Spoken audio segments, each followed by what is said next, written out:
Hi, this is Mark with your analysis for the week commencing the 13th of October. In recent weeks I haven't had much time to trade, and therefore I have been concentrating on major areas from longer time frames. This has always been my goal, is to trade from weekly and even monthly if I can, because I want to spend as little time as possible at the charts. And I was talking to ex-hedge fund trader Fotis the other day, and we were discussing the fact that the real problem that many people have when trading Forex is they're more into the adrenaline rush, the need to beat the market, and all the other psychological issues that go on with it, when in actual fact the whole reason for being involved in Forex is to make money.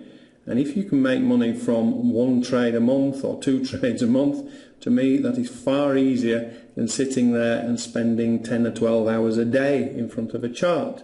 So, are you a trader or are you an investor? Are you in this for the money?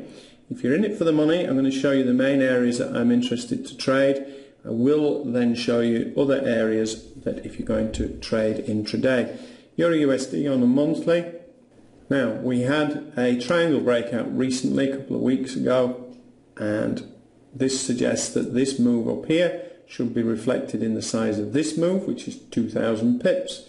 So how do you play it? Well, the way you play it, and bear in mind this is a monthly chart, you are wanting price to come back down to this area here. It is an intersection of the break of the trend line and also this monthly 55 EMA. So many traders all over around are aware of this area. If price pulls back, that is likely to be the main area, and that is where I am interested to take a trade. Go down to a weekly chart and have a look on here. You've got the fib in the area, you've got the daily 200 not far below as well, and therefore you would say you'd be looking for an entry here, and you'd be looking with your stop below the whole number and below this 200 EMA, but you're looking for a potential possible gain 300 odd, and as I've just shown you, it could be 2,000 pips, so therefore definitely a trade to be interested in. And one thing, word of caution with this, I showed you the other week, and I mentioned this quite a few times lately, I think that the ECB and the Fed between them decided at the beginning of this year that 12800 would be the range and 137 would be the upper range, which was why when 2 weeks ago in my analysis I was saying to you I wouldn't long in this area because I think it would be more likely to turn back down again.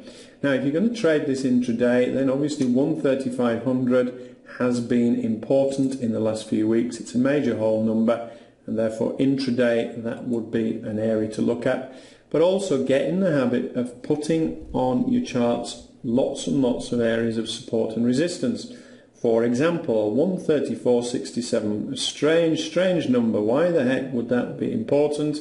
Well, if you scroll back and you can see that in February this year it was resistance and support for a while, and then more importantly February the previous year it was major resistance and price promptly turned back down again.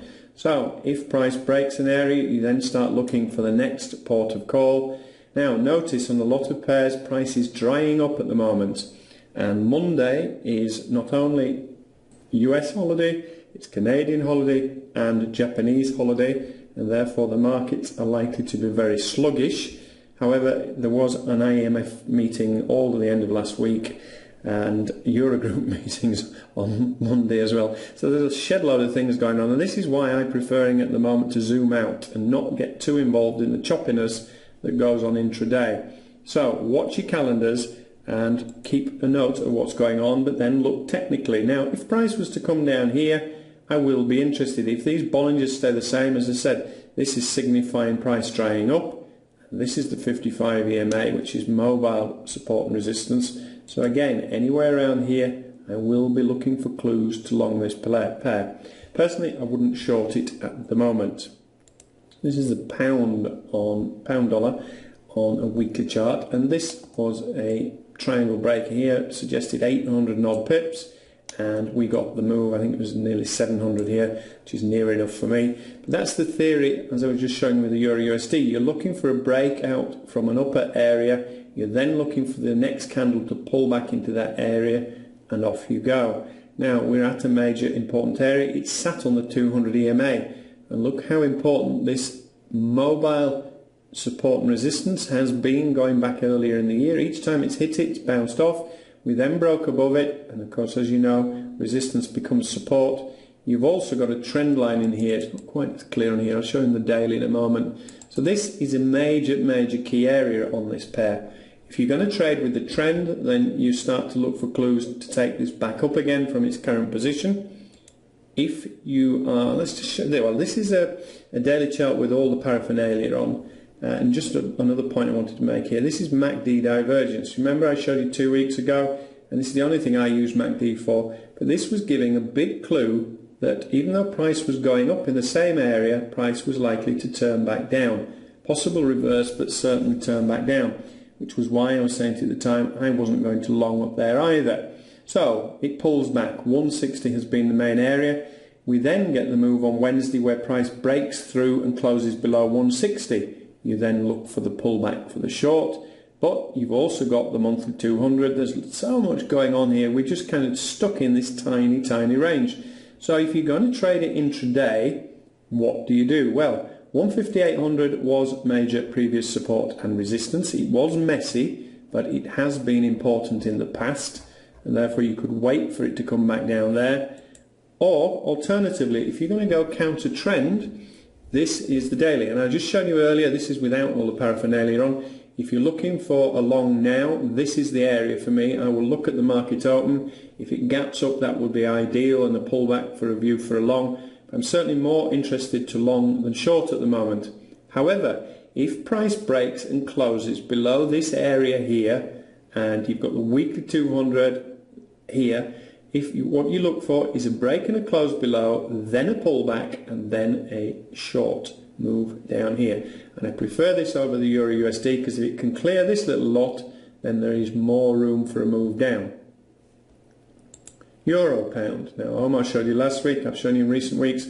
We have simply now for 4 or 5 weeks bounced sideways between this area here. You've got this daily 55 and daily 200 tight together here. Down below here you've got this weekly 200 where price is breaking down, and then you've got this monthly 55 as well. Now we did get a trend line break a few weeks ago, but this is the area, and until or unless it breaks and closes, the only thing you can look for are bounce trades. So I would prefer a break and close above 85 for a long, or a break and close down here below this monthly 55 EMA for a short. Intraday you're looking for clues, and you're looking for candlesticks and EMAs and all the rest of it, but clues for a move back down again. So you're looking for bounces here. Bear in mind that the Euro pound has a much smaller range than the Euro USD and the pound dollar, and therefore I usually double my stake. This is the Aussie dollar, and this is a good example of what I was saying at the beginning of this video. Is 4 weeks ago, 5 weeks ago, I explained to you why, even though price had tumbled dramatically from the summer peaks and we had broken 90, which was significant, I said to you I was more interested to long at 8,900 on the Aussie dollar, and partly because price was outside the Bollinger Band was another clue, partly I think there was a fib involved here on a monthly, but the main thing was this was just previous major support and resistance.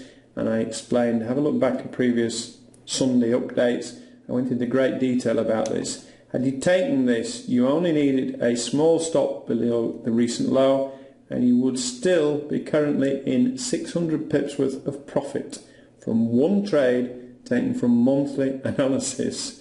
It's got to be the way to go, guys.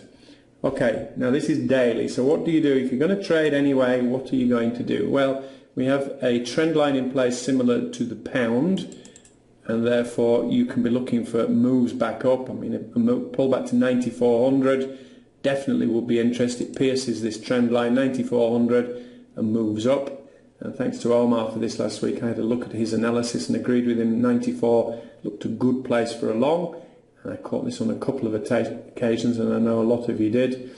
So the other option is you look for a break and close below 9400. The more conservative method here would be a close on the daily, because notice how many times price has pierced here and not gone through, then a pullback with a short. The only problem is you can see it here now, This 55 EMA is turning back up. It has been major support and resistance. You've also got the Bollinger. So this may only be a limited move.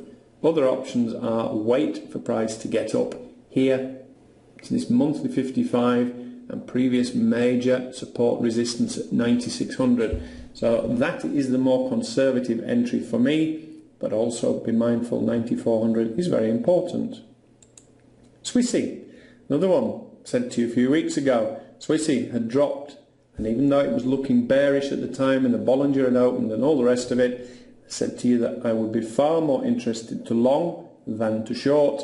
I think this was one of the gap trades the other week. I can't remember exactly, but had you taken this, you'd only be 100 pips up, but 100 pips taken from monthly analysis, one trade, walk away.